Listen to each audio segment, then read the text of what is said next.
So with those instructions, I'm going to turn it over to Mayor Sumbul Siddiqui, who is going to give some opening remarks before we get into the presentation. So Mayor Siddiqui. Thank you. Good evening, everyone. I'm Mayor Sumbul Siddiqui, and I want to thank you for joining us this evening to learn more about the veto amendments. I'm also joined this evening by Councillor Patty Nolan and Councillor Quinton Zondervan, who've been putting a lot of work into these amendments, along with other members of the council, including Councillor Toner, Councillor Carlone, the Vice Mayor. There's many who are joining us tonight.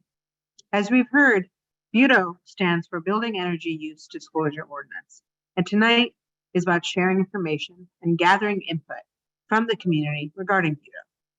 The goal of this forum is for the team at Community Development to provide a clear and concrete picture of the current BUTO draft changes being proposed, explain what the impacts of BUTO would be, and go over next steps and hear feedback from residents. There's been some confusion around what these amendments mean, and hopefully tonight will clear up some of those questions. And if questions remain after CDD's presentation, there will be ample time to hear them directly from you. We also encourage you to share any ideas on how the city can help you achieve the proposed emission reductions for your building. We've heard from some folks that this forum should have happened sooner, and that's true. We apologize for the delay, and we are committed to greater openness, transparency, and inclusivity during this process. Forums like this are how we want to communicate the council's work moving forward to ensure the process is inclusive and that there are ample opportunities for feedback. So thanks again for joining, and I will now pass it off to Suzanne Rasmussen from Community Development.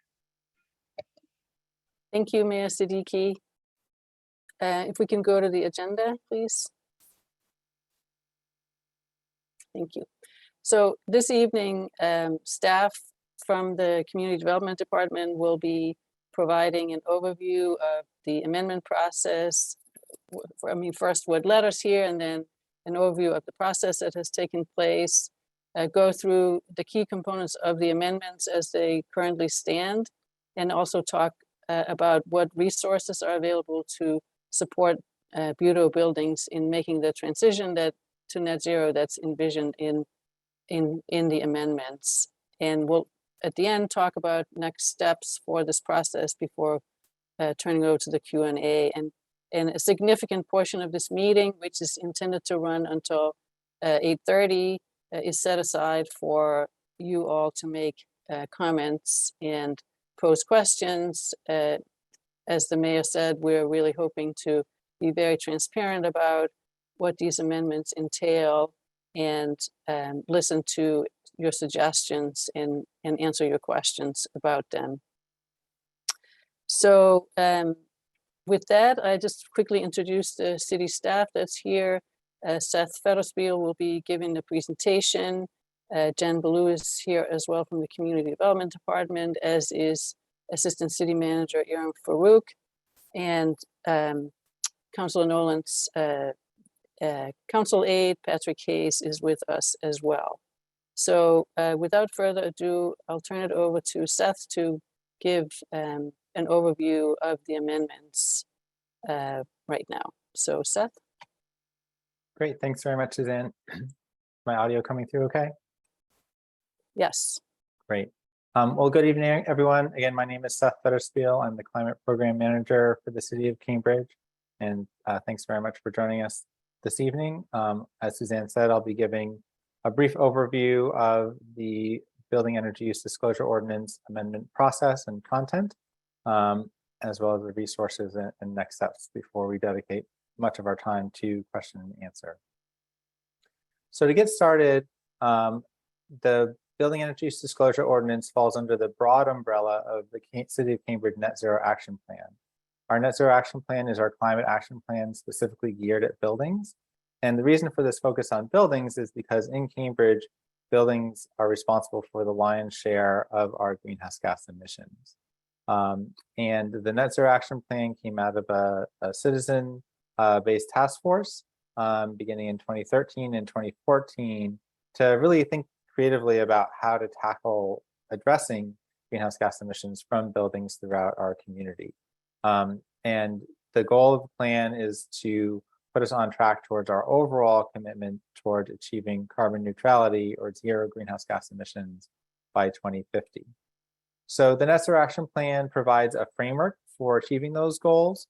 It addresses emissions from existing buildings, from new buildings, as well as a renewable energy supply.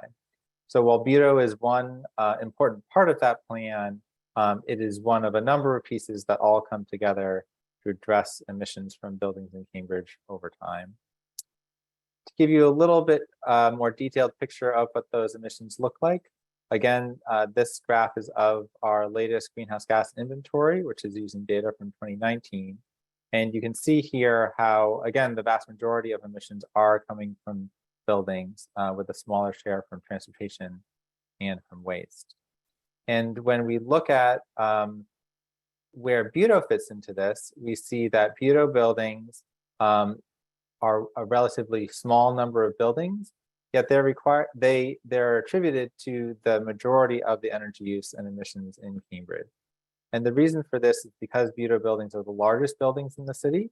And so they consume the majority of the energy.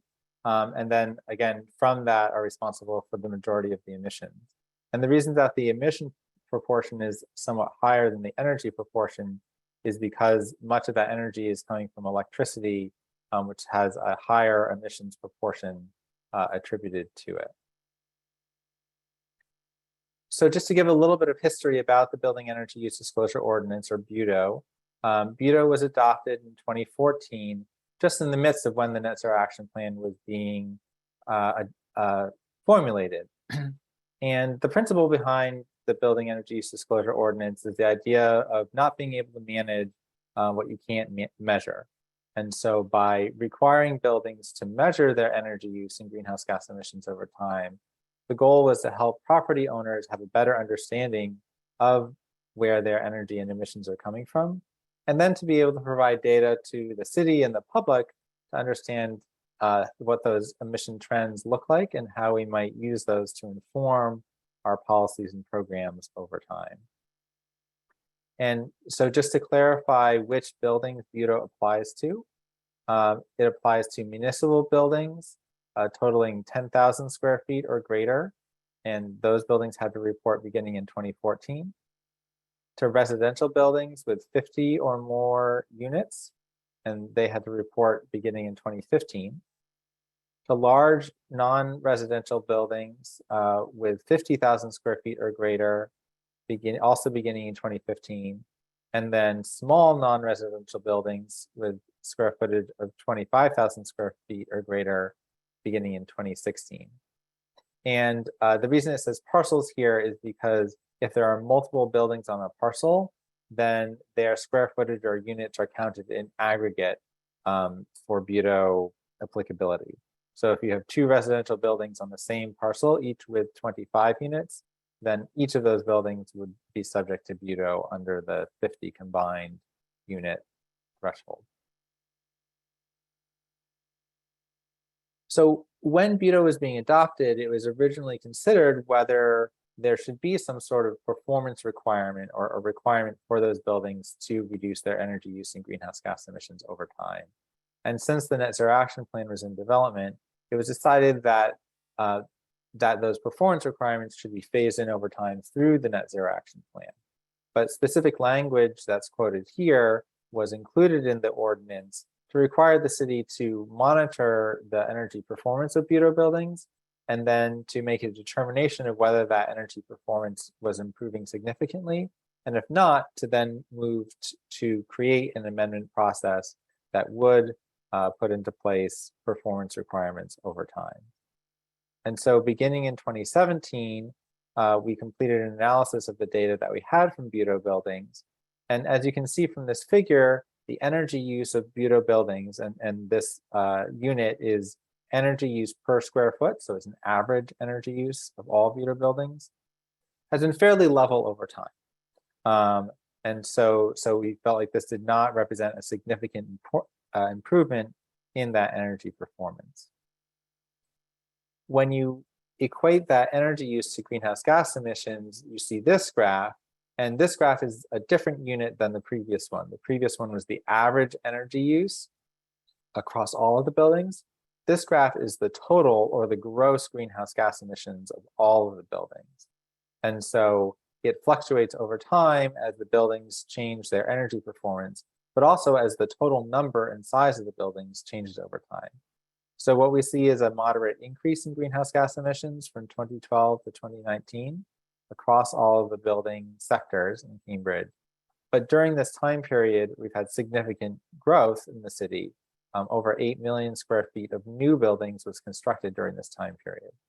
So the fact that it's not increasing more quickly shows that we have seen some increases in energy efficiency and cleaner energy being supplied to these buildings.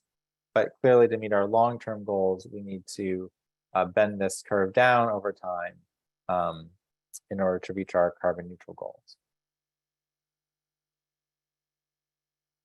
All right, so next I'm going to talk about how, following that assessment, we went through a process to actually create proposed amendments to the Building Energy Use Disclosure Ordinance. And as I already mentioned, this process really began in 2017 with that background policy research and analysis to look at the data that we had and to start researching potential policies that we might consider, policy directions that we might consider for performance requirements for Budo. Then beginning in 2018, we began a deliberate process working with Budo property owners to think about what the different policy options might be and how we could implement them. And I want to be clear about who was and was not included in this process. What we did was we invited all of the official contacts for the Budo properties, so the folks who are actually responsible for submitting the annual reports to the city each year under Budo. So those are mostly the property managers or the property owners. We did not reach out to individual occupants of those properties, so condominium owners in residential buildings or business tenants in commercial buildings. It was just working with those higher level property owners. And it also was not specifically inclusive of the broader Cambridge community. So through a series of meetings with those property owners, we had about 40 meetings over a couple of years, which included about 40 unique property representatives. We worked over time to create proposals to amend Budo to include these amendments. And we also worked on some of the resources and support systems that I'll talk about a little bit later. And so that process has culminated at the end of 2021 when the Community Development Department submitted proposed amendments to the Building Energy Use Disclosure Ordinance to City Council for consideration.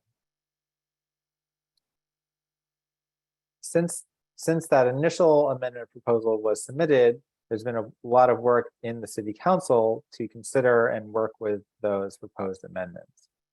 So there have been multiple hearings held by both the Health and Environment Committee and the Ordinance Committee. There's also been a number of smaller group meetings with a variety of Budo property owners and associations. And one of the key milestones that took place in one of the Ordinance Committee hearings was a vote to shift the net zero deadline from the 2050 deadline that was proposed in the city staff proposal to 2035 deadline. And we'll talk a little bit more about those details in the next step here.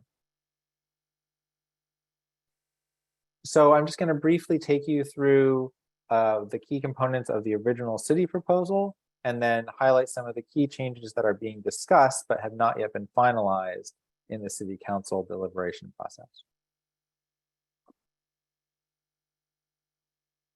So looking at what was proposed by CVD last November, the core of the performance requirement proposal is a requirement that each building reduce its greenhouse gas emissions relative to the individual baseline of that building. So each building starts wherever it is and then has to reduce greenhouse gas emissions in steps over time. And the proposal at the time was that those steps would begin in 2025 and would have increments of 5 years with about a 20% reduction every 5 years to reach net zero emissions by 2050. So then the baseline for each building would be its average emissions of the 2018 and 2019 calendar years. But then buildings would have had the option to pick an earlier baseline to take account for early action, and their reduction requirements will be scaled according to that baseline. In order to meet the greenhouse gas reduction requirements, buildings could choose from on-site reductions, such as increased energy efficiency, on-site solar or other renewable energy, and switching from fossil fuels to electric energy sources. They could also take off-site measures, such as purchasing off-site renewable energy, either from the city's aggregation program or through direct power purchases. Or buildings could choose to purchase alternative compliance credits from the city that would then be reinvested in greenhouse gas reduction projects throughout the community. There were specific pathway options for affordable housing for labs and campuses, putting them on slightly different timelines and trajectories to achieving their emission reductions. And there were also exemptions for buildings that were already achieving net zero emissions or were in financial distress. And finally, there was a provision to require regular review of the policy and adjustment based on the performance of buildings as well as societal factors. So this next slide shows that same information, but then marked up to indicate some of the key changes and questions under discussion in the current city council process. So as I already mentioned, one of the key changes was accelerating the net zero timeline for non-residential buildings from 2050 up to 2035. However, the current intention is to leave the target for residential buildings at 2050 to give residential buildings more time to reduce their emissions. The default baseline years are retained, but the option to choose an earlier baseline is eliminated. And then for newly constructed buildings beginning in 2025, the expectation is that the baseline would be 0. So to comply with BUDO, new buildings would have to use any of the compliance mechanisms to get to 0 greenhouse gas emissions. Partially in response to the more aggressive timeline, some additional flexibility mechanisms were added to the list of compliance options. So all of the original compliance options were retained, and then additional flexibility was given in particular to the alternative compliance credits by allowing the trading or the deferral of those alternative compliance credits, and also the use of local and global carbon offsets or carbon credits. And I'll talk more about both of those in just a second. The specific pathways were streamlined so that only the campus pathway was retained as a separate option. Though again, there's the option of the delayed compliance schedule for residential buildings. And then the exemptions were changed by eliminating the net zero exemptions, since those buildings would presumably be in compliance, but then adding an exemption for buildings that could not meet their goals due to the failure of the utility to provide sufficient electricity. So jumping in a little bit more detail in some of the specific compliance mechanisms. So again, the alternative compliance credits are an optional way to comply, where buildings, instead of making direct emission reductions, would make a payment to the city for the city to then invest into programs and projects to support greenhouse gas reductions elsewhere in the community. And in the CDD proposal and consistent with the city council proposal, the cost of those alternative compliance credits would be $234 per ton.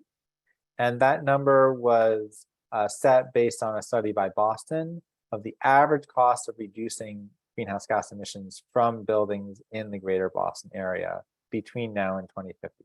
So it's meant to represent what it would cost on average to actually reduce those emissions as needed in building. And so again, the additional flexibility that was added by council is the option to take credit for greenhouse gas reductions in other buildings beyond what they have to do anyway. So a building, instead of reducing emissions in its own building, could pay another building to reduce emissions more than it would have otherwise, so that the original building can take credit for those reductions. Further, there's the option to defer the alternative compliance up to 10 years to execute capital improvement projects. So if the building has a planned large project, it can stay at a higher level of greenhouse gas emissions for up to 10 years, as long as the cumulative emissions at the end of that 10-year period are the same as if it had stuck to the original compliance schedule. Again, related to alternative compliance credits are the use of carbon credits or carbon offsets. And carbon credits are specifically an option to offset the emissions from direct fossil fuel use in the building. So you can't use offsets or carbon credits to offset electricity consumption, but you can use them to offset natural gas or other fossil fuel consumption. And in the current version of the amendments, these credits would be distinguished between local and global sources, local being in the Cambridge or New England area, and global being anywhere in the world. And depending on whether they're local or global, the intent is to phase down the allowable use of those carbon credits over time, with global credits ending in 2035 and local credits ending in 2045. The priority being to encourage investments more in local emission reductions. CDD would be responsible for issuing regulations to qualify which type of carbon credits count for compliance. And then the cost of the carbon credits would be subtracted from that $234 per ton alternative compliance credit cost in order to make sure that the quality of the offsets are the same and that on-site reductions are continuing to be incentivized. So if a carbon credit costs less than the alternative compliance credit, then the difference would still have to be paid to satisfy the alternative compliance credit pathway. Again, buildings can also purchase offsite renewable electricity to reduce their emission reductions. And buildings, on top of being able to make these purchases, buildings will automatically get credit for the greening of the grid. So that's the third bullet here. And we're working on a process to establish the emission factors or the amount of greenhouse gas emissions per unit of electricity that will be attributed to the grid over time. And so as the state grid gets cleaner, buildings will automatically see their emissions reduce. And the more electricity that buildings use versus fossil fuels, the more they can take advantage of that automatic greening and emission reductions. But buildings can also take action to purchase additional renewable electricity beyond what's on the grid, either by using the Cambridge Community Electricity Aggregation Program and opting in to receive renewables through that, or by purchasing directly new sources of renewable energy. And the new is highlighted here because the goal is that the purchase will actually cause the construction of additional renewable energy on the electrical grid. And then finally, just to, again, clarify the distinction that's being proposed between residential and non-residential buildings. We see in this graph the proposed greenhouse gas reduction trajectory for non-residential buildings in blue. So that's where buildings have until 2025, and then they must reduce their emissions by 20% in 2025, and then step down 8% per year until they get to 0 in 2035. So that's the proposal for non-residential buildings. The proposal for residential buildings is that they aren't required to make any emission reductions until 2030, but then they're expected to make a 50% reduction by 2030. That 50% level can then be maintained for 7 years. Then it reduces by another 13% for another 7 years, and then another 13% until it reaches 0 in 2050. a more of a stepped approach.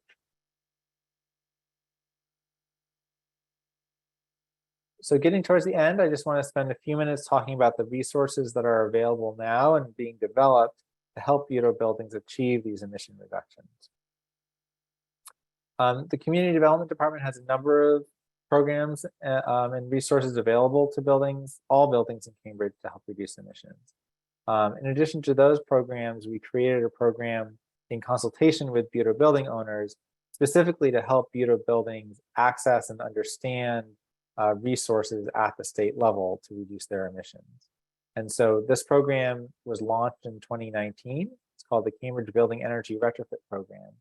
And at the center of that program is the Building Energy Retrofit Consultant, or a concierge that can be accessed by calling this number or emailing this address. And then buildings can access one-on-one support to understand what incentives and programs the state has available through the Mass Save program to reduce the energy use and emissions of those buildings. And Mass Save has very strong incentives, and so a number of buildings in Cambridge use this anyway to help achieve their energy and emission reduction goals. Furthermore, Bureau buildings, like I said, can take advantage of the Cambridge Community Electricity Aggregation Program for affordable renewable electricity that meets the ordinance requirements, and then can also take advantage of our advising services that are specifically geared right now to multifamily buildings. And so the multifamily retrofit advisor and the Cambridge Clean Heat programs, again, provide one-on-one customized support for buildings to understand what their options are to making retrofits to reduce energy use and emissions, to connect them with contractors who can help with those projects, and to understand the incentives that can help support that work. And we're particularly excited about pairing that technical support with the forthcoming resources from the state and federal level, thanks to the recent climate change bill, both in the state of Massachusetts and at the federal level, that will be putting a lot of financial resources into helping buildings do retrofits to reduce their energy use and emissions. And so just wrapping up the presentation here, want to share likely next steps for this process. So again, this process is with the City Council at this point. And the intention of the council is to continue to hold hearings, likely in the Ordinance Committee a little later this fall in the October timeframe, and then eventually to bring it from committee to the full council for consideration and potential voting. But that will go through additional public process. And so no votes would be completed until either late this calendar year or sometime early in 2023. And we're going to continue to use the Cambridge BUDO website, which you can access at cambridgema.gov/BUDO, to keep folks informed of the process and when hearings and other opportunities for input are. We're also establishing an email sign-up list on that website, so you can go to that website and click to enter your email to get direct updates on the process. And we'll also be sharing our contact information directly at the end of the presentation in case you'd like to reach out to us. So that wraps up my overview presentation, and then I'll hand it back to Suzanne to moderate the discussion and question and answer from here. Thank you. Thank you, Seth. So the remainder of the meeting will be the opportunity to hear all of your comments and answer your questions.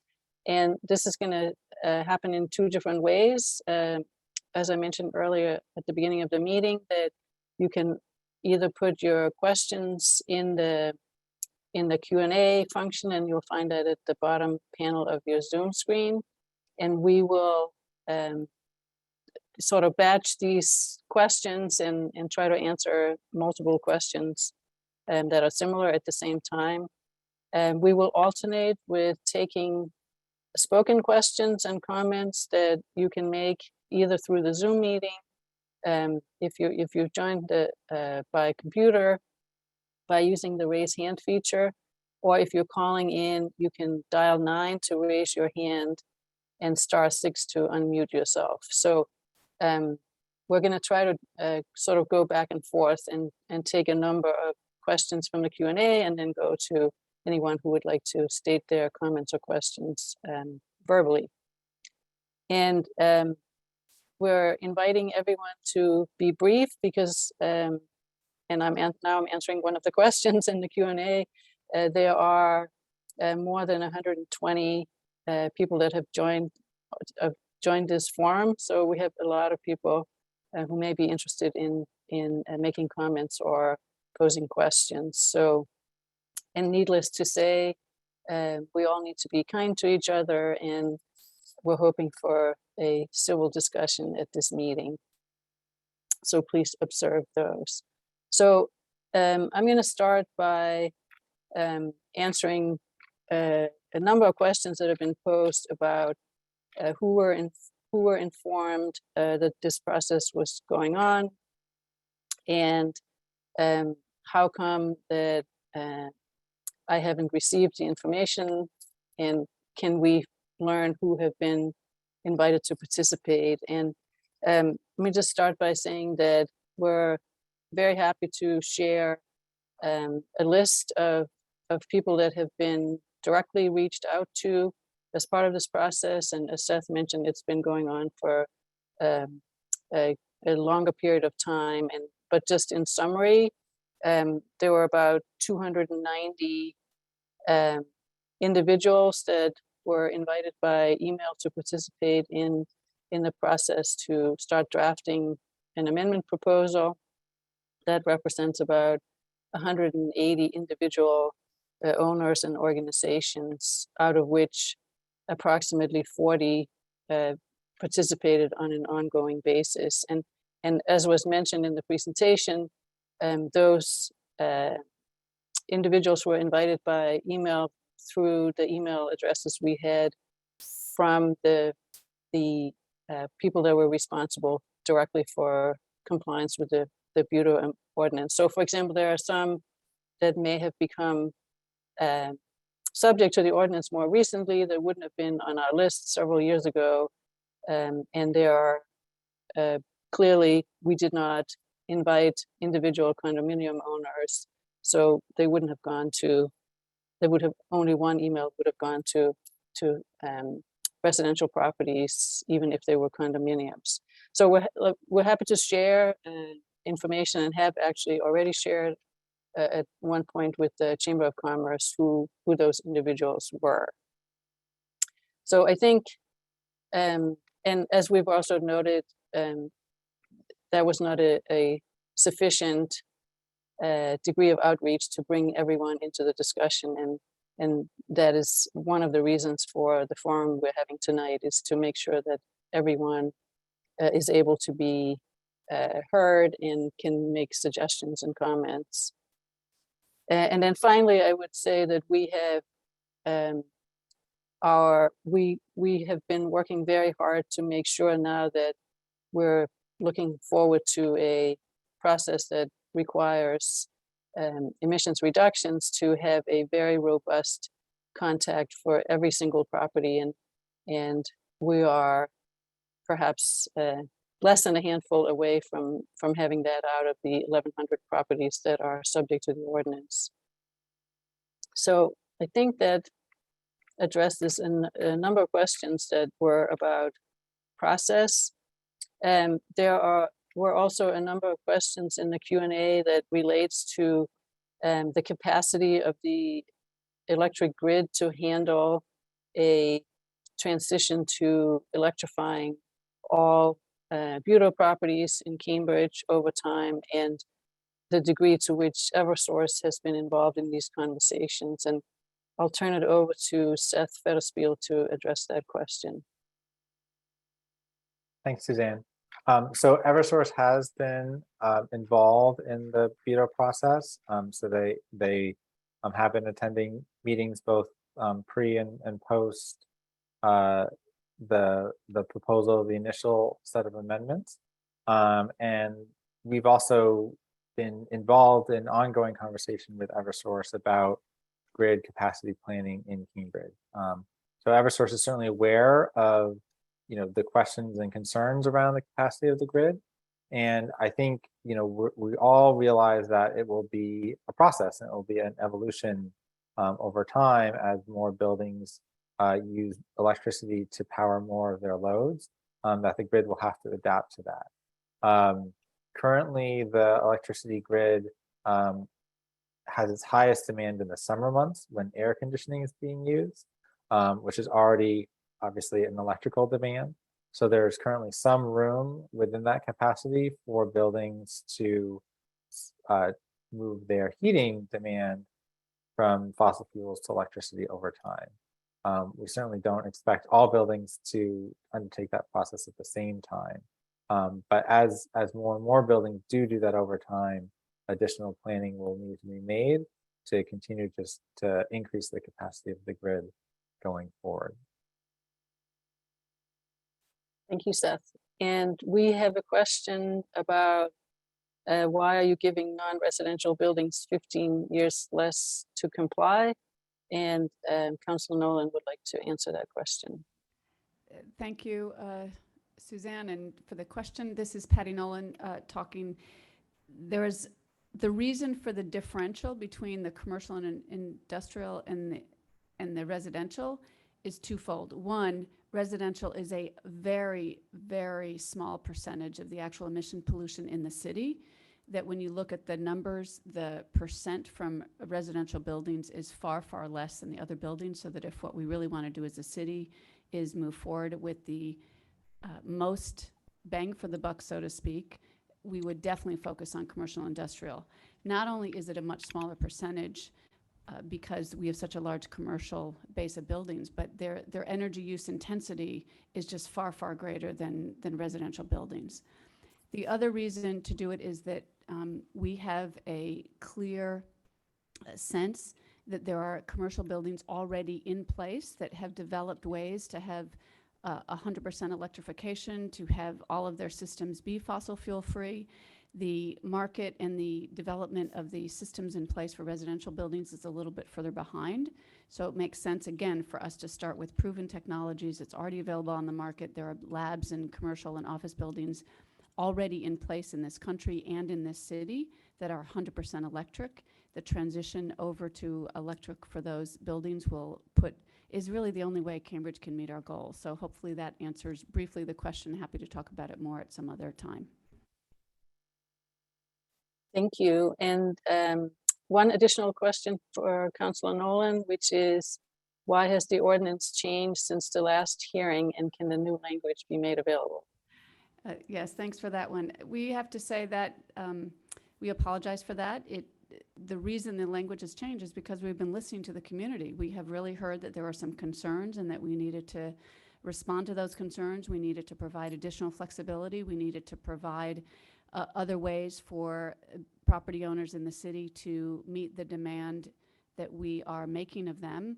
And we then updated the language of the ordinance to provide that additional flexibility. And in some cases, it was also to make it clear what the intent was. It may have been that we had thought we were being very clear and that what was being asked, but as it was reviewed by some of the property owners, they asked questions and we realized we needed to change that language to be crystal clear. I will also say there are likely to be further amendments as we go along this process, hopefully coming out of tonight. As we hear concerns, as we hear questions, as we hear suggestions, we will be updating the ordinance, and that is exactly the purpose of this meeting so that we can move forward. As for the question about whether it is available on the website, I believe we did put it on the website just a couple days ago, this last language, and it should be available as the cambridgema.gov/Budo. If it's not there, we'll make sure that it is there, the latest updated version by tomorrow. Just to remind everyone that the reason we're working on this so quickly is the climate emergency is real. We hear that loud and clear. We know everyone in the community wants to address it, and we're doing our best to figure out how it is that we can reduce our emission pollution in the city, which has not been changed for the last decade, as Seth made clear in the presentation. Thank you, Councillor.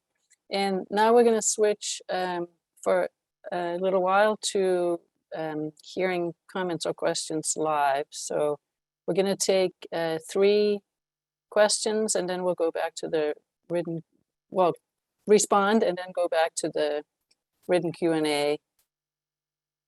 And I will ask Jen to unmute the first person who has raised their hand. Okay. Sorry, did that the wrong way. First, we're gonna hear from Kathy Dalton. So, Kathy, you should be allowed to talk. You can unmute yourself now. Okay, I'm unmuted. I want to address 3 issues as quickly as I can, and then I'll follow up with some written material. So I want to address this from an environmental justice lens. I want to talk about the lack of readiness of the technology for retrofitting old residential buildings. And I want to talk about how 2 years of planning have gone on without input from any condo associations. So 1, the EJ lens. Environmental justice lens. It's clear that single family homes use more energy per capita than multifamily buildings. It's just totally clear. And it's also clear that residents of single family homes are more wealthy than those who live in apartments and condos in Cambridge. Yet this ordinance is targeting those of us in condos and in apartments.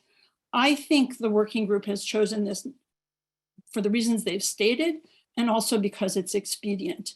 It's not fair. If the city tried to implement this fairly for all residential owners, it knows it would meet more resistance when every homeowner had to retrofit their building. But I think that would be much more fair and more effective.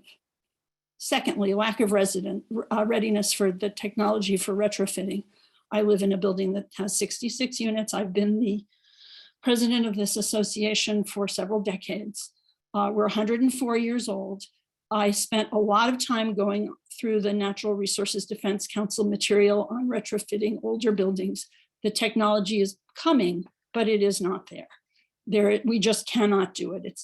It's no way near practical yet for us to convert to any of the heat pump solutions or any of that. My one more business-oriented board member immediately said, well, we'll have to buy credits, which I think is a really poor solution. Okay, thanks for that, Kathy. Suzanne, do you want to address those questions? I think these were comments rather than questions, so I think we can move on to the next commenter. Okay, next we'll have Mauro Ferdman. You should be getting a notification to unmute yourself. My question is with electric vehicles. I mean, if a residential unit provides a lot of charges for electrical vehicles, how we can get a credit for the particular lowering of the emission of the electrical vehicles? Is there any way to do that?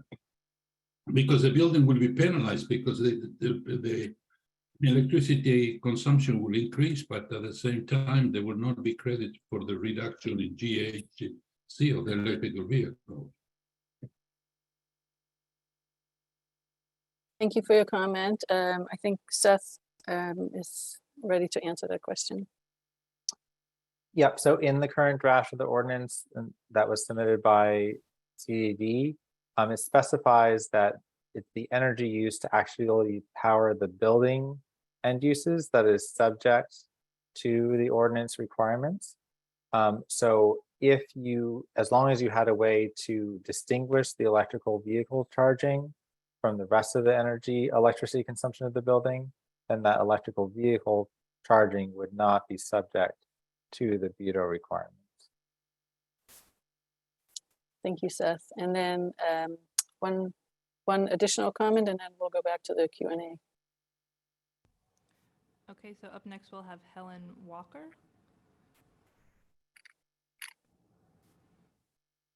Can you hear me? Yes, we can. Go ahead. According to the Community Development website, both the state and the city have adopted a goal of 80% reductions in greenhouse gas emissions by 2050. You have received comments that certain multifamily housing types, such as pre-war masonry buildings with steam heat, will not be able to achieve net zero without an unreasonable level of disruption and cost. Will you consider a target of 80% reductions where 100% is not achievable? 80% would seem to be within your guidelines. Thank you for that comment.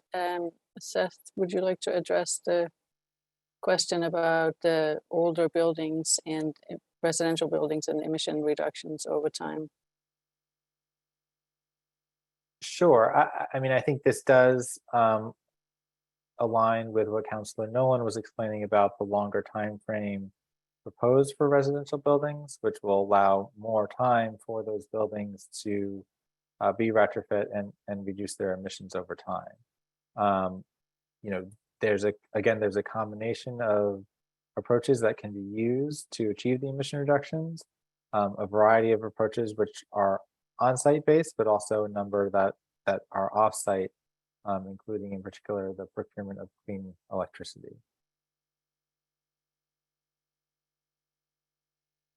Thank you, Seth.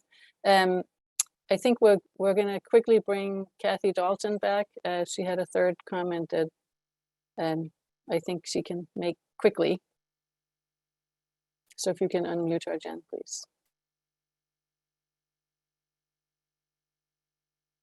Yes, one moment. Kathy, can you raise your hand again so I can find you? Oh, there you are. Okay. You should be allowed to talk now. Okay. I know that Ms. Rasmussen gave several reasons why she thought some condos had not come, but I want to make two couple quick points about one. There were no condos represented among those 40 people who met for 2 years. The people, our condo association has been subject to the ordinance since before its inception. And we have the same management company we've had all along. I had our manager search his old emails. He found nothing. But furthermore, inviting the condo managers is not the way to get to the policy manager, to the decision makers of the condo association. In fact, it's in the interest of our manager to do this retrofitting. It's going to bring them business. They're setting up a new division to make some money doing this, which is understandable. We live in a capitalist system, but we file every year who the board is with the state. You all could have found us. And clearly you found us because you sent us all postcards. But the big proof of the pudding is that really there has been no consultation with condo associations because no one was on the working group. That's the proof. Thank you, Kathy.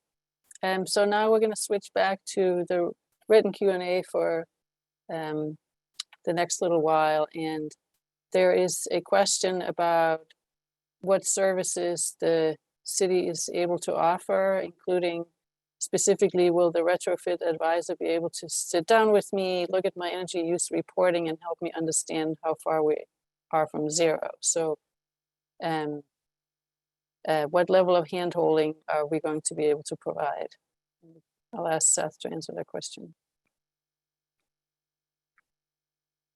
Sure. So again, I briefly went through some of the resources in that the city currently offers and is working on continuing to develop.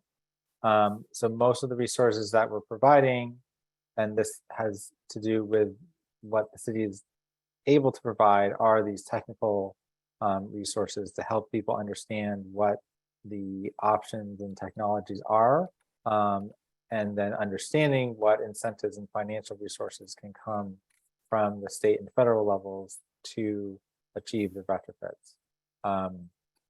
So again, through the multifamily retrofit advisor, buildings can call and get no-cost service to explain what their goals are and targets. So you could certainly take Budo, 50% by 2030 target and call the retrofit advisor and say, here's my building and what types of technical opportunities are there for me to get there. And then the advisor can, again, help to identify contractors, can actually meet on site with the building and contractors to help kind of talk through options and help folks understand how those options would be implemented over time. And again, look at the financial resources to implement them. And then similarly with this, specifically with the state resources, that's where we have the Building Energy Retrofit Program with Eversource and MassSave, and that applies to both residential and non-residential buildings to be able to walk them through those resources.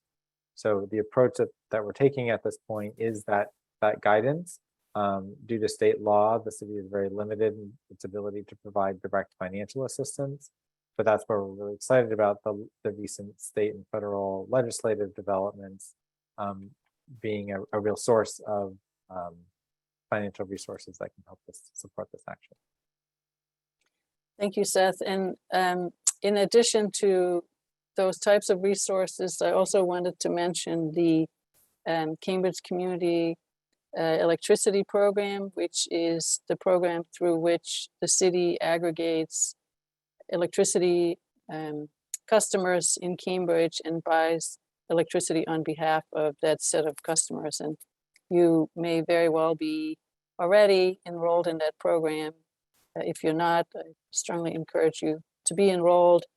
The program functions as an opt-out, so unless you chose not to be part of it, you are enrolled in this electricity cooperative buying efforts that the city undertakes. And as part of that, we are working very hard to find ways to procure green electricity on behalf of all of the almost 40,000 consumers that we're buying electricity on behalf of currently, so that just by being a member of that, your building will be reducing its emissions through consuming green electricity. And we're hoping to, over time, bring that up to a 100% supply. So that is one way that indirectly you will be supported in your efforts to lower your emissions if you are enrolled in the electricity program. So we can follow up with more information about that, but I just wanted to mention that here. Okay, so just trying to batch some of these questions. There is a question, can a residential building like a condominium choose an alternative baseline from any year after 2014? Are there restrictions on what years can be chosen? So Seth, we'll turn it over to you. So I went through this fairly quickly. Again, in the original proposal, any Budo building could choose a baseline year as far back as 2010. However, in the current council version of the amendments, the only baseline year for all buildings is the average of 2018 and 2019. And then for buildings that are constructed after that deadline, their baseline would be the 2 years following their operation. Thank you. And just going one step backwards, there was a question about much of the energy use in condo buildings is aggregate electricity purchased individually by condo owners. And the answer that I just provided is one mechanism by which trustees certainly can't require, but encourage owners to be in part of the city's electricity aggregation. There is a question, how many verified local carbon credits are currently available? And again, Seth, I'll turn it over to you to answer. Sure.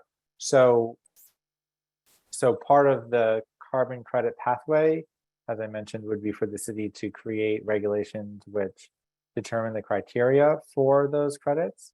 And then through related work through the Net Zero Action Plan is the goal to create mechanisms for actually creating those local credits. So all of that is work to be completed in the future. So more work will need to be done, both to establish the criteria and then to identify projects that can produce those credits. And so the goal would be to do that work between now and when the first compliance period would begin in 2025 under the current proposal. All right, and we'll take one more question from the Q&A. It's fine. Okay, here's a question. I read that 80% of greenhouse gas emissions are from 6% of the buildings. Condos off-gas less than single family and multifamily because they share infrastructure. Is that right?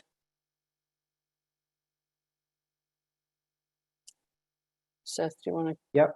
Take a shot So, at this so one? yes, certainly on a per unit basis, condos in general would create less emissions than a per unit single family.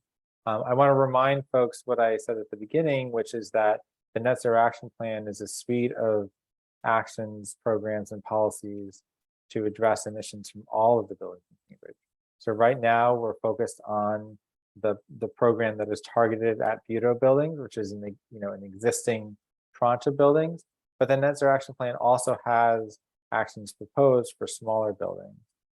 So currently we have our ongoing retrofit technical support programs and resources. And the Net Zero Action Plan specifically recommends that we investigate transaction point requirements for those smaller buildings that would look at when buildings are sold or renovated or when equipment is being replaced as an opportunity to increase their energy performance and decrease their emissions over time. So that's part of the Net Zero Action Plan program that we're working on this year. And so over time, again, the goal under the Net Zero Action Plan is to regulate greenhouse gas emissions from all the buildings in the city, regardless of size. Thank you. And with that, we're going to switch back over if there's anyone who would like to comment live in this meeting. Jen, I'll turn it over to you. Yes, we do have one person in the room, and I think if you could come up to the microphone, that would be great. Just one moment.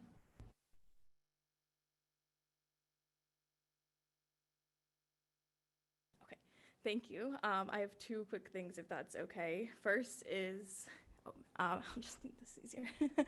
So first, on the offsets piece, I understand, or carbon credit or carbon offset, I understand that process is coming later, but just a comment or question is, will there be more opportunity for involvement on what types of offsets are restricted through the policy that's coming on that? And then on the point about, I found it interesting, there's an alternative compliance pathway to invest in other buildings to get credit for your own building. And so I'm curious if there's any thought about what types of buildings you would restrict that investment in. And I guess my recommendation is that that investment should be restricted only to affordable housing. That would be a way to address a lot of the problems that people have brought up today, that retrofitting these older buildings is difficult and can be expensive. And this could be a good way to use the policy to address some of the environmental issues or environmental justice issues. So yeah, those are my two. Thank you. Thank you for those comments. We'll take a couple more and then go back to responses.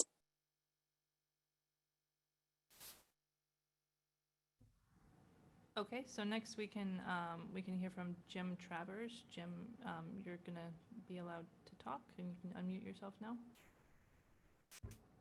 Hi.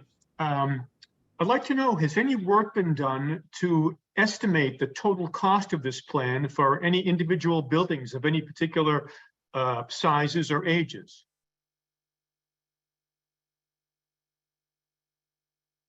Thank you for that question. And we'll take one more and then we'll answer them together. Yep. So so next we are going to hear from Lawrence Ferrara. Lawrence, you can unmute yourself. Yes, I was just wondering how you arrived at the 50 unit cutoff. So I don't know if that was arbitrarily, or did you have some kind of formula to figure out that only 50 or over units would be subject to this? Can you let me know? Thank you, Lawrence. So I'll start with that question, and then Seth, if you can be ready to answer the question about the cost analysis. So back, the original Building Energy Use Disclosure Ordinance, which required, quote, just reporting of energy use and water consumption, and then public disclosure of the information. That happened after some deliberation back in 2014.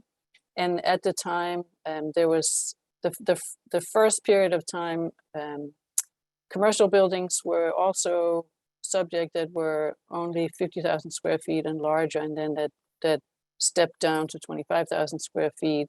And residential buildings had always been at 50 units, and the reasoning for that was that residential buildings 50 units or higher tend to have more professional management and be more have greater feasibility for meeting the requirements of the ordinance. So unlike other locations, like in Boston, it's 35 units, and in other cities it's even lower. It was decided in Cambridge that 50 was a good number for having the capacity for taking on the responsibility for disclosure and reporting. Seth, would you answer the question about the cost analysis, please? Sure. So we've looked at this in a couple different ways. So as I mentioned, the basis for the $234 per ton alternative compliance credit rate was based on analysis across the range of buildings about what on average it would cost to reduce the greenhouse gas emissions over time. So from that, one could estimate the cost of eliminating all the emissions from the building.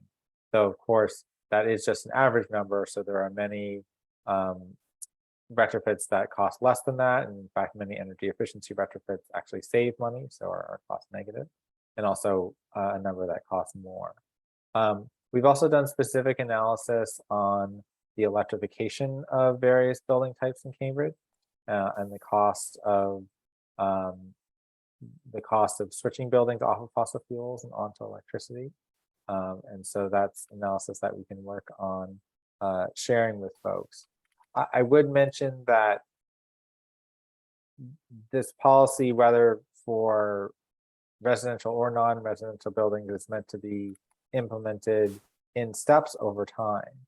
And so it's not, an all-at-once process, nor is it a process that's happening today with today's technology and today's cost.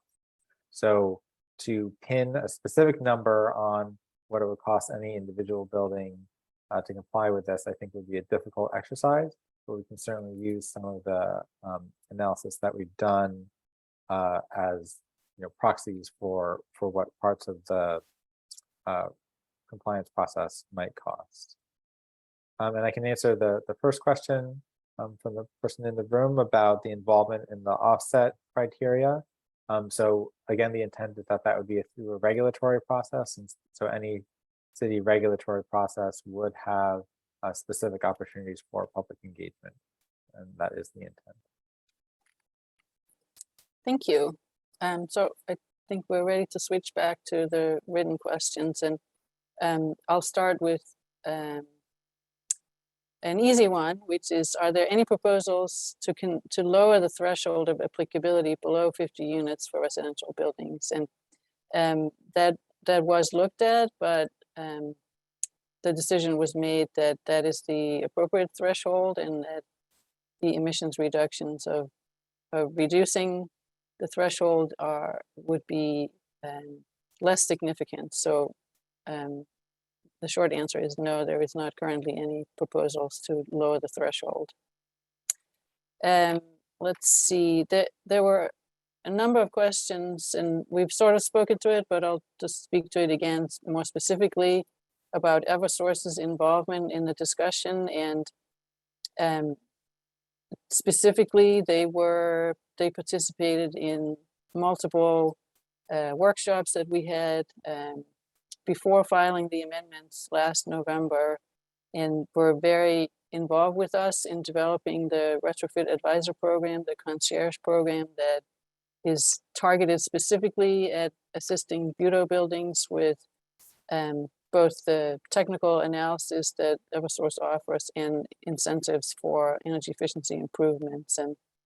And so the person that used to run that program, Steve Miller, was at many of the hearings and very involved in these conversations. So they have certainly been engaged and understand this ordinance well as, and of course, they have been very involved on the other side of the river in Boston, where a similar amendment was already passed last summer and is currently in effect. So those were a bunch of Bureau questions. I saw a question that I think Councillor Zondervan would like to speak to, which relates to the Green New Deal amendment. Well, it doesn't relate to that. It really, the commenter noted that they were in favor of the Green New Deal amendment, but had a specific question about local carbon credits and other flexibility mechanisms available to building owners. And there were some other questions on the same issue, namely, are there any local carbon credits available currently? So, Councilor Zondervan, would you like to respond? Thanks, Suzanne. To our knowledge, there are no local carbon credits available right now. So under the ordinance, the CDD would define what is meant by local and would approve any local carbon credits. And part of the reason that we are extending or proposing to extend the phase out for local carbon credits to 2045 is to incentivize the creation of such credits so that they can be used under the ordinance. The other flexibility mechanisms, as Seth noted, are that buildings can pay for reducing emissions in other buildings that are also subject to the ordinance, and as well as the deferred credits, which allows the buildings to invest in capital improvement projects and then basically reduce their emissions once those projects have been completed. Thank you. Okay, one more question, which is, when will the city provide detailed and specific responses to the heavily researched and good faith amendments proposed by the Chamber Business Group? So perhaps Councilor Zondervan, you want to answer this as well? Sorry, can you say that again? When will the city provide responses to the amendments proposed by the Chamber Business Group? We already incorporated those amendments and suggestions into the currently proposed language. But, you know, if there's further discussion or further suggestions to that proposed language, you know, we're always open to hearing that and seeing if we can make further adjustments.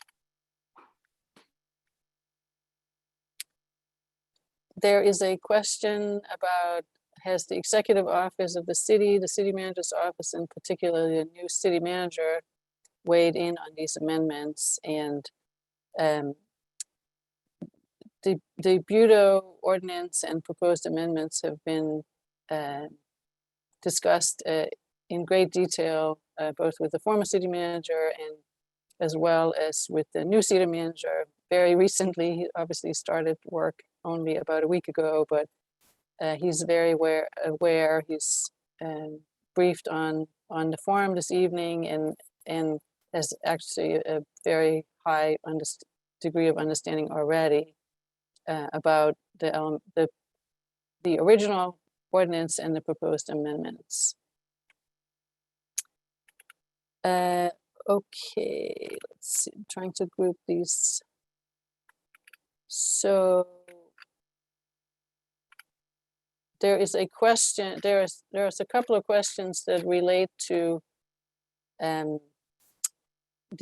types of buildings that are mixed use and how they would be required to comply. So one specific question is, I live in a condo building where 40% of the building's gas use comes from a commercial property, a restaurant. The the residential condo association cannot force any reduction of this energy use. Shouldn't that metered gas be eliminated from the building's bureau total? Otherwise, residents are being forced to subsidize energy-intensive commercial use. So the sort of the compliance of mixed-use buildings is obviously all of the owner's responsibility. But Seth, I don't know if you want to add anything to this particular mixed-use question. I don't think I have a particular response at this point beyond saying that currently there's not breakdown of compliance within sub-uses within the building, but I think it's a helpful comment for further consideration. Thank you. Has there been any discussions about the impacts to healthcare facilities, senior living complexes, nursing homes, skilled nursing facilities? And I mean, these are obviously a type of building that would have a similar requirements as other types of buildings, but and would be able to access resources to help the transition process take place. So, but we haven't been doing anything like separate for these types of facilities. And I think we'll switch back over because I see there are additional hands raised before we go back to more written Q&A. Okay, sounds good. We're going to start with Patrick Barrett. And Patrick, I'll just note, I see you've put a lot of great thoughts into the Q&A session. So if you could just maybe pick one tackleable question and keep it fairly brief. You should be allowed to unmute yourself now. I am. Thank you very much. I'd like to thank the mayor for apologizing at the beginning of this. It's really appreciated. This has been a long and sort of painful process over the past few months, trying to catch up with all the work that's been done here. Second of all, I'd like to point out that Seth didn't really answer the question related to the costs associated with this. But my main question is, guys, where a building has to upgrade and introduce something like switchgear or a transformer, and there's no practical place to put this, how does that work? Doesn't particularly give letters of exemption. And right now the language reads that essentially you guys will be forcing me to comply or basically pay a tax at a rate, over the course of some time. And I don't understand how that would work. And I think I just want to understand too, if residential properties are exempted until 2050, they still start paying the BUTO tax though in 2030. Is that correct? So we'll take a couple more and then we'll get back to responses. Thank you, Patrick.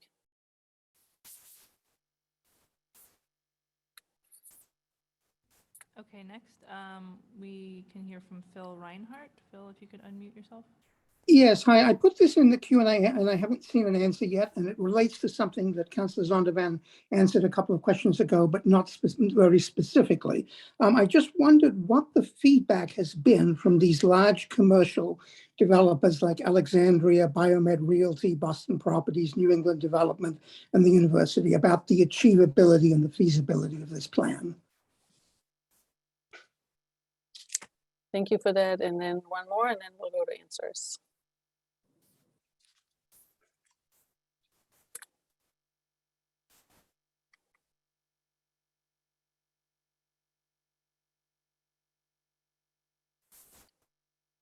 Jen, do we have any more? Yeah, Sharon, can you hear me? Okay, maybe she's having troubles. Jessica Nicole Horowitz, if you're there, you should have the ability to unmute yourself.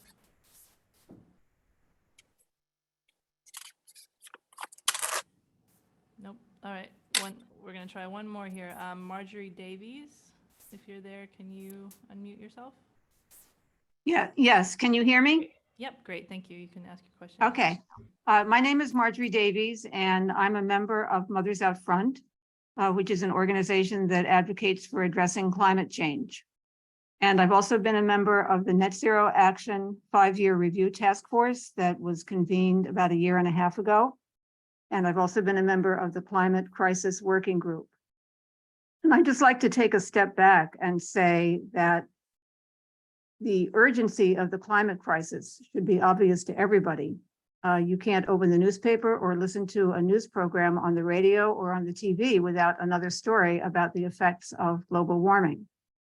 And so I think that the current veto amendments that are being proposed are really have impressed me, because what they show is that the city is really responding to calls from people who are on the Net Zero Action Plan Task Force, for people who were on the Climate Crisis Working Group, and for all sorts of other citizens in Cambridge about the urgency of the climate crisis, and that this doing something as soon as possible is really important.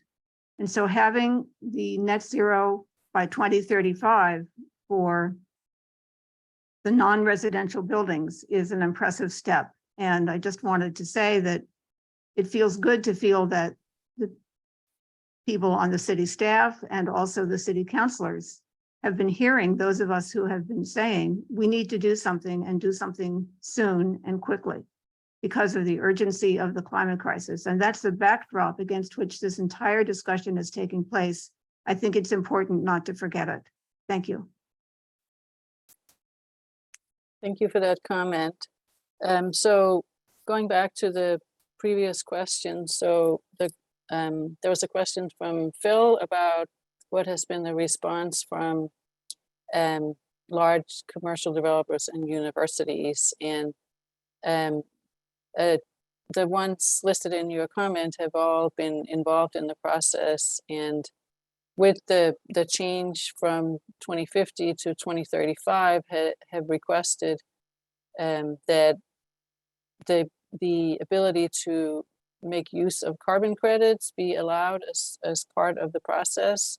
And with that being permitted, they have indicated that they feel comfortable that they can achieve the requirements of the ordinance, in addition to a number of other the changes that were made more recently that were part of Seth's presentation.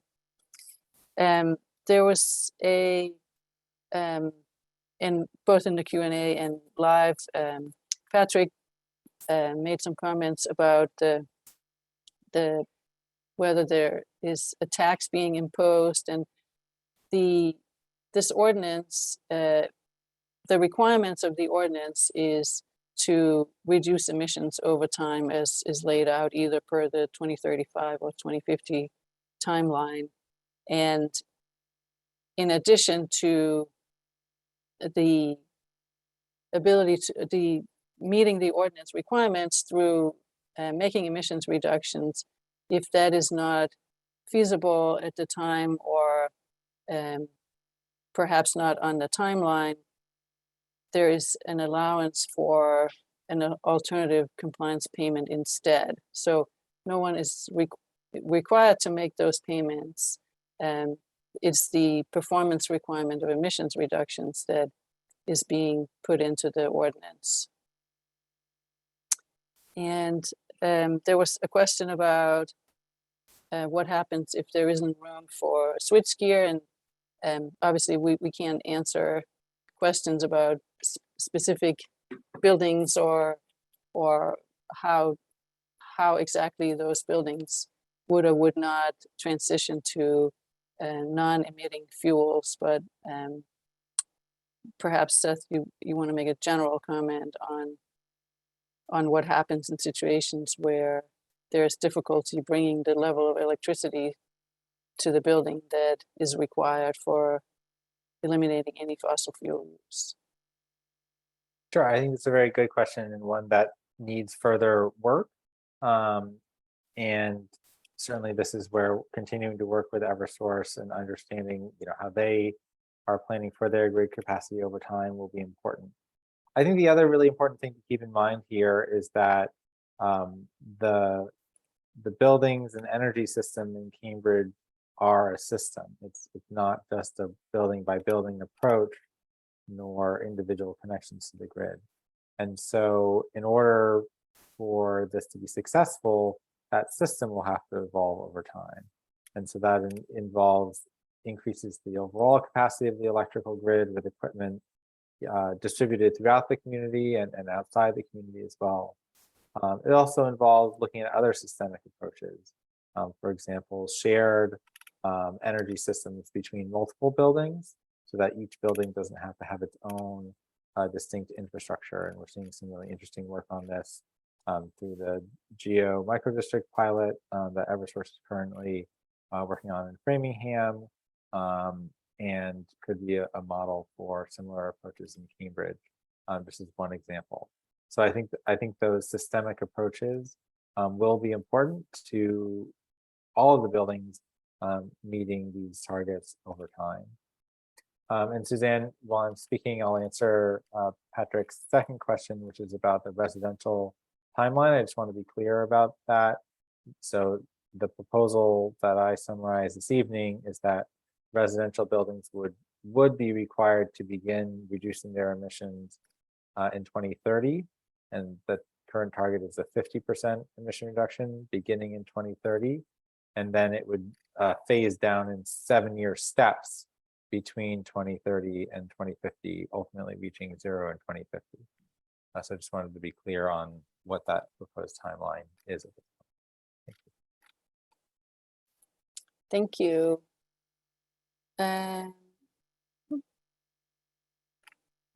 So, okay, so I'm heading back over to the Q&A. There is a question, can you show the amendments you did not incorporate for transparency? My thing just jumped, sorry. For example, the ones from the Chamber of Commerce.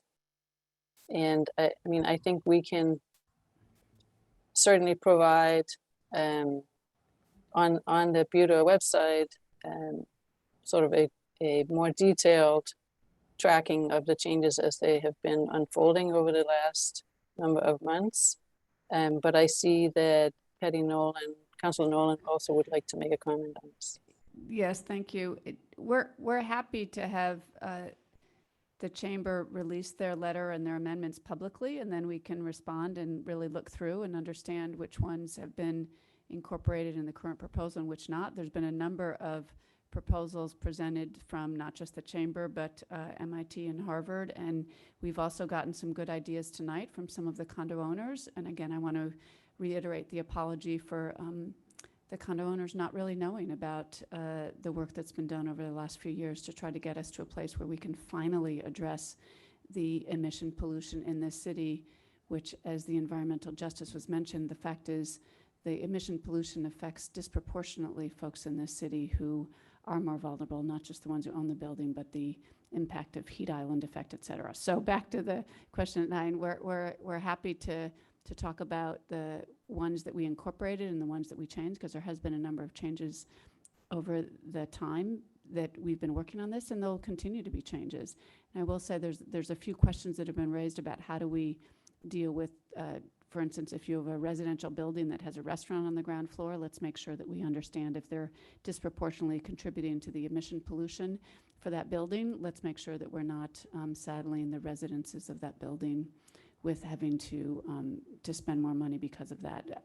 I also want to reiterate something that said at the very beginning, the city is committed, the IRA, the Inflation Reduction Act, the state, there are many resources available that we want to put together to make sure that the financial implications of this can be done in a way that is fair and equitable across the city. And we're hoping to provide technical support as well as financial support for property owners and building owners who are seeking to get to a place of reducing their emission pollution.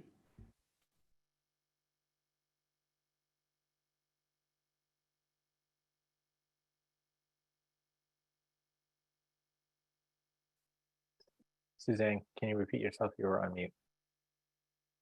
Sorry, I was trying to prevent all the scrolling from sounding in the background. I apologize for that.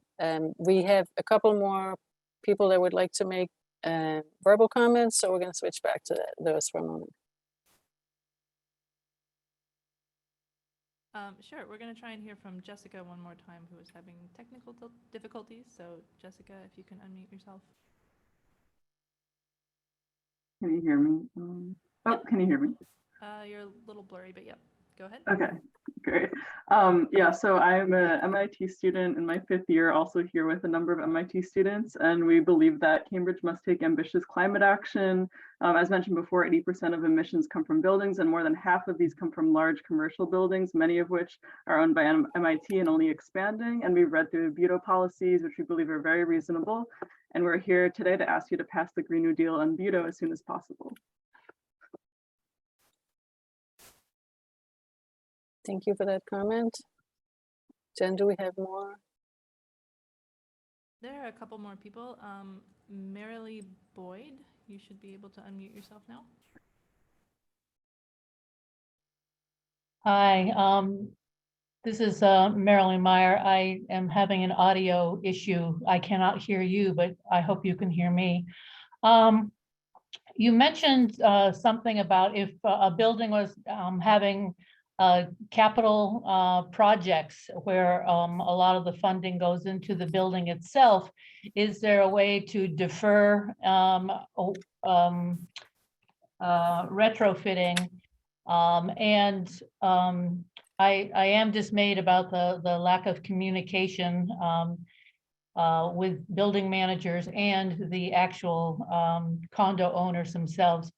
And I lost my train of thought. I apologize. We have 2 engineers that live in our building, and we were hashing around things. If in a perfect moment of okay, if the building can be upgraded and everything go as normal, the cost would be $5 million to retrofit this building. The people who live here don't have that kind of money, and the 50-unit cutoff seems arbitrary, because just because we have a management company doesn't necessarily mean it's feasible with all the in the historic building to have all these capital projects going on, plus trying to comply. Thank you. Thank you for that comment. We have one more hand raised, so maybe we can take that and go back to the Q&A. Stan Bowden, you should be able to unmute yourself now.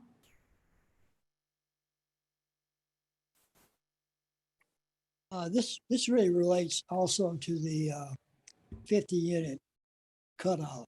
I was particularly intrigued to hear that the main rationale was that buildings of this size had professional management and make it more feasible. It seems to me that the most feasible path is single-family homeowners. Single-family homeowners have the highest per capita emissions. It's very easy, basically, technically, to convert a single-family home to all electricity. All you have to do is put a electric water heat in and a heat pump or a mini split, and you're set to go. There's also a lot of incentives out there for single-family homeowners to make these improvements, from Mass Save and through Eversource and the federal government, the new Inflation Reduction Act. And it's administratively simple. All you have to do is have Eversource add $284 per ton for anyone who doesn't comply. So I don't know why you unless it's just the political difficulty of getting this through, if you put single-family homeowners subject to it. But that's the low-lying fruit. Okay, thank you so much, Stan, for that comment. And I think with that, Suzanne, do you want to go back to the Q&A, written Q&A?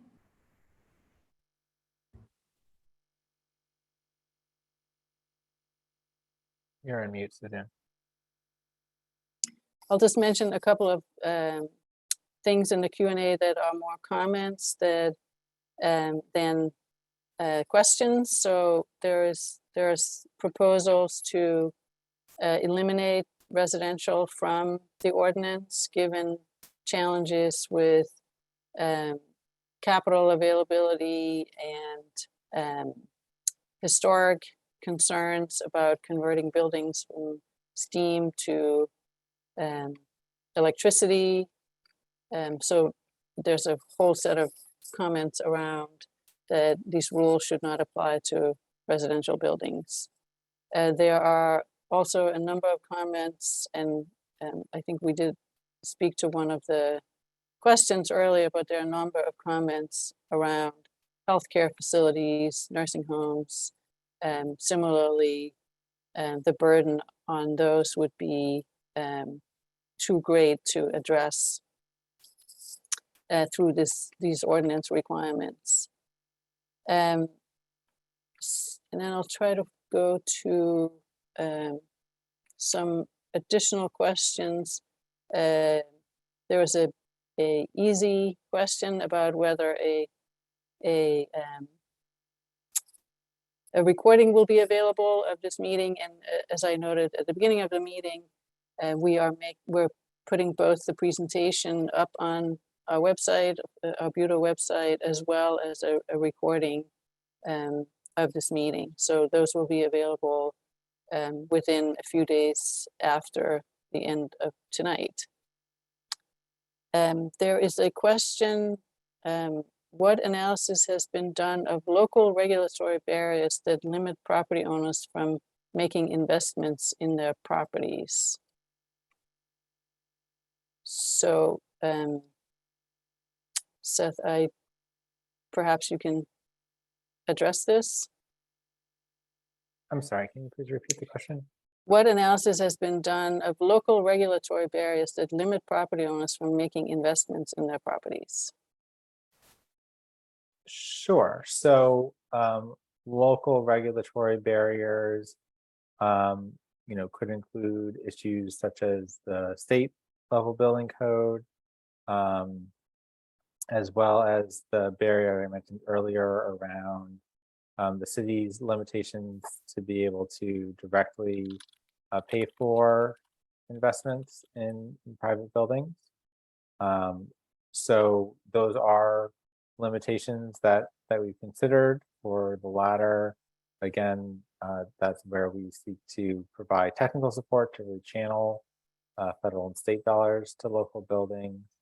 And in terms of building code or other regulatory issues, the proposal is structured in a way that is meant to give buildings maximum flexibility in terms of how they reach the goals. And so that's, again, the idea of a performance-based standard where it's the outcome that is being regulated, but buildings have maximum flexibility in how they choose to achieve that outcome. Thank you. Again, there are a number of questions about where will this additional electricity that we need to make the conversion to a non-fossil fuel consumption come from. And Seth, maybe you can, I obviously mentioned the ability to get renewable electricity through the Cambridge Community Electricity Program, but if you could also speak to the state renewable portfolio standards that require an increase in green electricity and how that will impact a Budo building's ability to comply with the ordinance. Sure. Yeah, so as I mentioned, buildings will be given credit both for their own direct investments in renewable electricity, either on site or off site.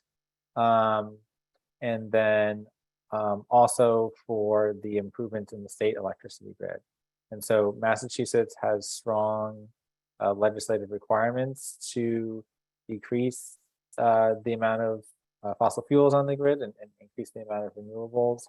over time through policies such as the Renewable Portfolio Standard and the Clean Energy Standard. And those targets are only continuing to increase over time. So one of the important elements of the latest climate bill at the state level was to facilitate the development of more offshore wind energy to accelerate the amount of renewables on the state grid. So as I mentioned briefly, as part of the Bureau amendment development process, we're working on determining the methodology that we'll use to calculate the amount of renewable energy on the state electrical grid, so that Bureau buildings can automatically get credit for those improvements over time. And our intent is to provide buildings with some sort of a forecast of what to expect from the grid over time, so that they can plan for what emission reductions will be handled by those grid improvements and what will be remaining at the building level. And as the state grid continues to accelerate its improvements, it's possible that certainly in the near-term years that a significant portion of the Bureau obligation could be met just by the state grid.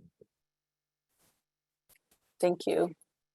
There's a question, adjacent cities and towns as well as the Commonwealth have different compliance dates. Won't this penalize Cambridge business and drive exiting business to those communities? So there's clearly a variety of requirements in different communities. As I noted earlier, the city of Boston has already adopted a performance requirement for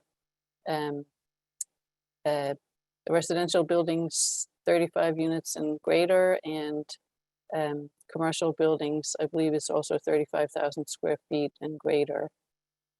They are intending to lower those thresholds, they have indicated, in 2030, but these are already in place. So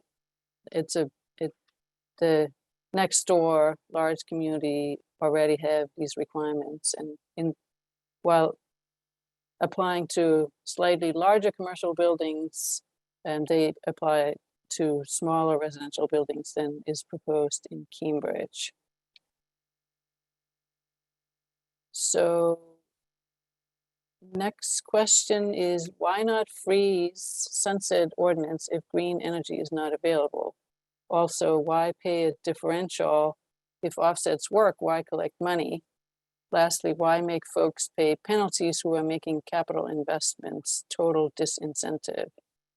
So I'm not sure I entirely understand why make people pay penalties who are making capital investments, but the way this is set up is if you are making capital investments and reducing your emissions, that will make you comply with the ordinance requirements. But if you're unable to make capital investments in the short term that lower emissions, then the carbon credit policy is available, and initially with global carbon offsets. And I think what the differential that's being asked about here is, why do you have to buy more? If you could buy a carbon credit for $10 per ton, why do you have to pay $234 per ton? And the philosophy behind that is that we are looking to have emissions reductions take place locally. Eventually, we all need to reduce our emissions, even if it's more feasible in the short term to buy carbon credits on the global carbon offset market. I don't know if you wanted to add anything to that, Seth, or Councilor Zondervan. Thanks. Yeah, I think it's really important for folks to understand that the $234 a ton is essentially a local offset. And it is based on the cost of removing emissions from the building. So it's really important that if a different offset vehicle is being used, that it's of the same quality in terms of removing future emissions from, in this case, buildings. And that's why we are proposing that you would subtract the cost of those carbon credits. But if they cost less than $234 a ton, they wouldn't be by themselves enough to satisfy that compliance mechanism. Thank you.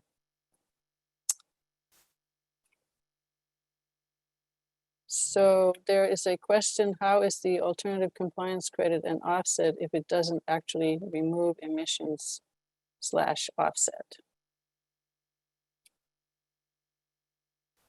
Seth, can you speak to that, please?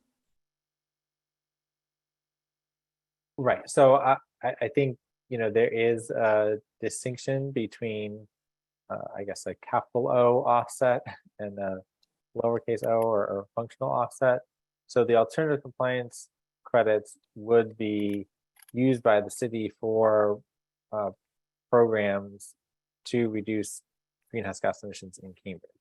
So there would be a link between the alternative compliance credits and greenhouse gas emission reductions. However, it would not be a verifiable and measurement like a capital O offset would be, that goes through a verification process.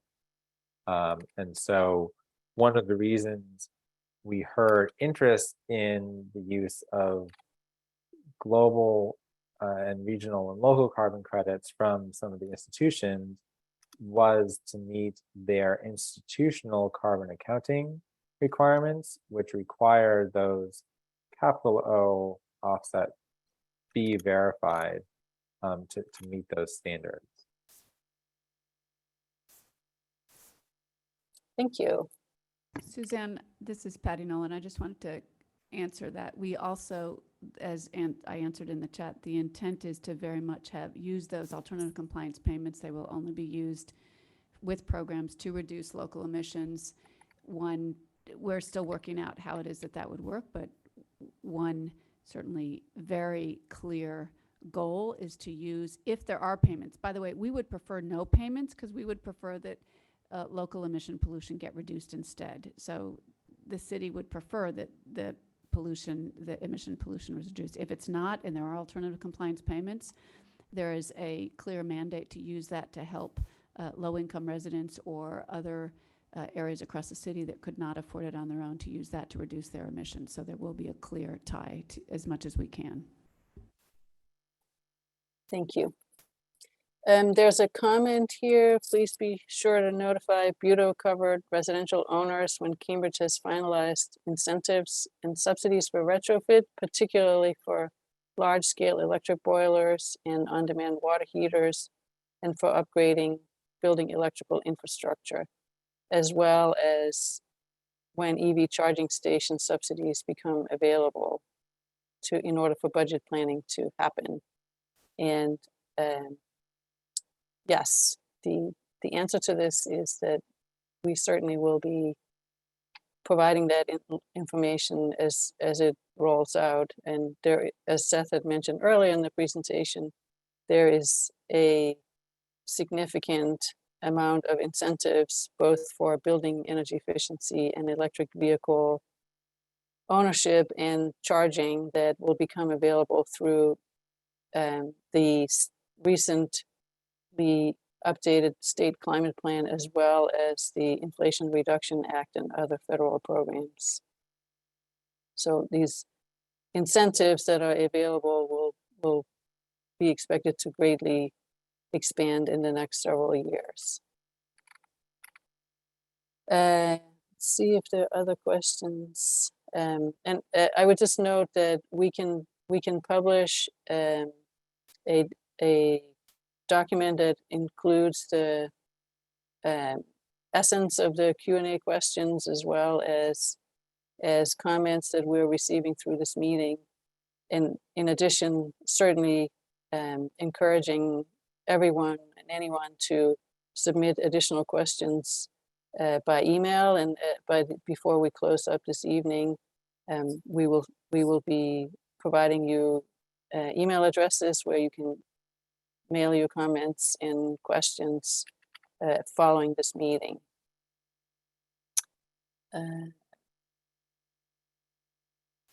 Let's see.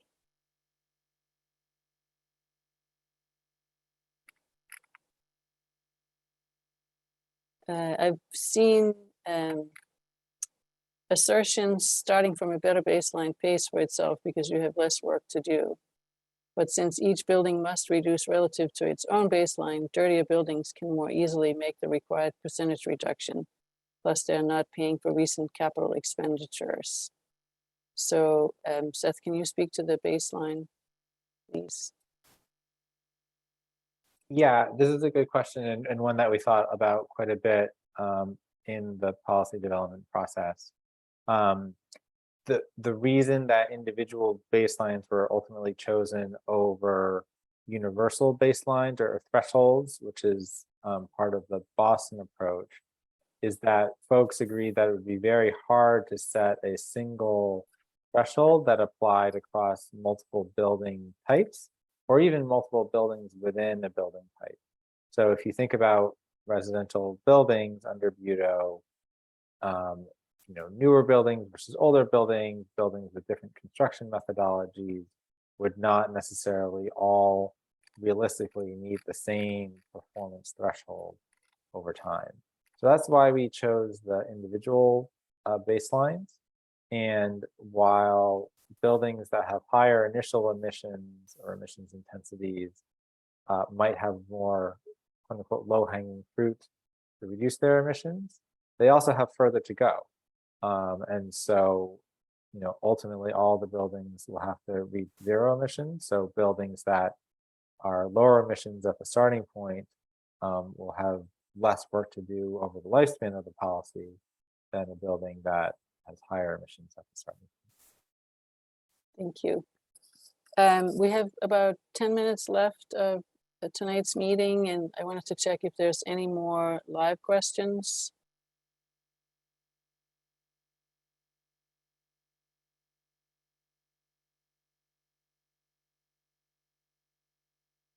I see one. I see one. I see a Stephen Salucci. Right. So, Stephen, you can unmute yourself now. Thank you. Yeah, I just wanted to speak as a homeowner, strongly supporting the Budo amendments as written, and I think it's really important to pass the Green New Deal and Budo as soon as possible. And just to kind of reflect on what I'm hearing tonight, really appreciate the presentation and answers to questions, and largely the concerns seem to focus mostly on residential buildings. I'm not so familiar with every single detail of what goes into retrofitting certain kinds of buildings, but from what I'm hearing tonight, there seems to be a clear commitment by the city to provide a lot of support, and also an awareness on the part of the city of the unique challenges faced by condo owners, which does seem to be like a unique situation. And just to kind of reflect and step back on the big picture, as I've heard others do tonight, that since the residential target will be 2050, there's reasonable time, and there's reasonable commitment by the city to sort of provide support for that, and that in a way, like those are almost, I don't want to say edge cases, but the smaller piece of the pie, where the biggest thing we're trying to tackle here is by 2035 getting the large commercial buildings net zero, which would just right there, like that's more than my understanding is that's more than half of emissions citywide. So just Sorry, thank you so much for that comment, Stephen. And I that was the last of the hands raised in the audience. So I'll give it back to you, Suzanne. Okay, thank you. I think we have time for there are There are lots and lots in the Q&A. I think a significant amount is comments rather than questions, and we certainly will take those into consideration equally along with questions. But we probably have time for another 3 or 4, so I'll keep going on the list here. There was several questions sort of returning to the issue of historic properties or properties in historic or conservation districts, and we certainly have many examples of electrification of historic buildings. So there isn't an immediate obstacle to a historic versus a non-historic building. There obviously in some situations there's things that you can't do, like you probably could not put solar on the front of a building that's landmarked, etc. But there are many different ways of retrofitting a building that should be available to buildings, whether they're historic or inside historic or conservation districts. And over time, we have been engaging with the Historical Commission to discuss various approaches to retrofitting of historic buildings. So it's something that they're aware of and know of examples of how that can be done. There is a question: in the case where tenants are responsible for maintaining their own space and mechanical equipment per lease agreements, can you clarify if the responsibility to reach net zero by 2035 falls solely on the owner? I'll turn that over to you, Seth. Sure. So again, just to clarify the timeline, so the net zero by 2035 would only be for non-residential buildings, and then residential buildings would be required to meet net zero by 2050. The responsibility is at the whole building level. So in the case where there are multiple owners, it would be a joint responsibility, where if it's a single owner building with tenants, then it would be the owner of the building who's ultimately responsible for complying with the requirements and would need to work with the tenants to achieve those requirements. There is a question about, can we give an estimate on the relative cost increase we expect for 100% renewable electricity supply relative to the current Cambridge default? So the cost of electricity is, we're obviously not able to predict the future cost of electricity, except to say that the city of Cambridge has been highly successful in keeping the cost of electricity low and lower than the rate that you get if you are buying your electricity directly from Eversource. We're currently in Cambridge through the end of 2023 paying less for 100% renewable electricity through the aggregation than customers who are still on Eversource's basic rate are paying for standard electricity. We are right now paying in Cambridge 40%,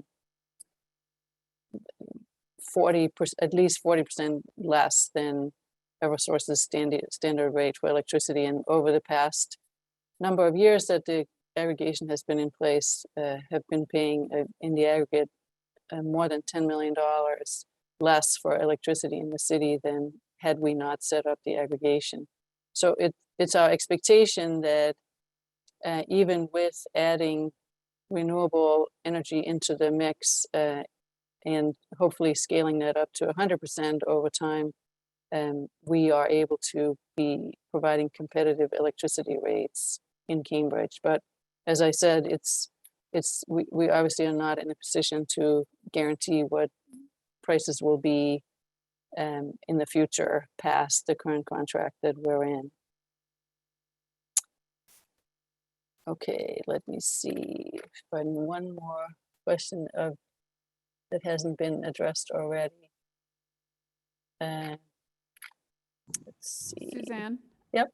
This is Patty Nolan. I just wanted, there's been a few questions about cost, and the reality is we don't know all of the costs. We do have some estimates. We also have some very clear, just in the last year, the cost competitiveness of electric heat pumps has come way down, of split, mini splits have come way down. There's been instances of very exciting projects related to district energy that are being explored. There's a big power plant in East Cambridge that is looking at completely decarbonizing their steam plant, which supplies millions of square feet of heat. So that while it may seem funny that we're doing this when we can't say for sure what the cost is, we actually can say for sure that many of the retrofits that have been done of existing buildings is on a cost competitive basis compared to what they would have had to spend to replace their entire heating system. So that we are at a point now where not only is the supply of renewable energy of wind and solar very cost competitive with even natural gas, never mind coal, which is the last on the grid now, just on a economic cost basis. But even for the kinds of retrofits that we're talking about, there is now a very solid experience base for many buildings that as they go through the process, which is not easy, but it is not only technically feasible, but it can be financially feasible as well, including for some of the older buildings. So I wanted to make that clear that that is happening. And also, as the city has said, they are ramping up a range of programs to help residences and small business owners across the city be able to participate in this. And for more information, we're going to be updating the website, but feel free to email any of us on the panel with some of the information around that.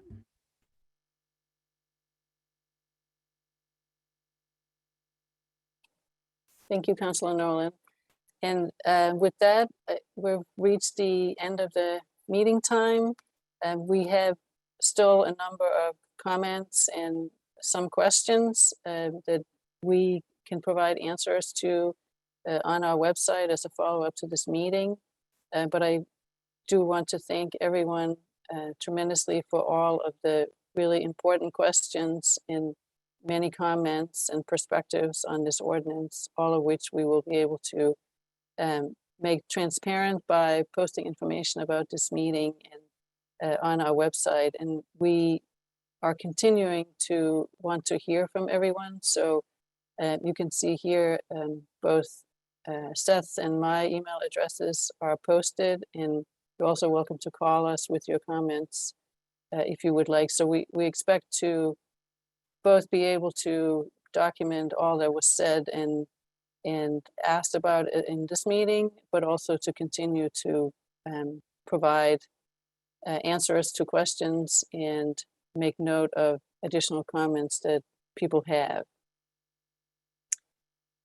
And as noted earlier, we will be posting both the recording of this meeting as well as the presentation that was provided so it can be downloaded. And with that, unless there are any comments from the mayor or any of the councilors present, I'd like to thank everyone for your participation and thoughtful input, and hope to hear from you going forward. And we will be in touch with information throughout this rest of the process, which is going to continue for the remainder of this year and potentially into the beginning of the new year. So thank you, and a good evening to all of you. Thank you all.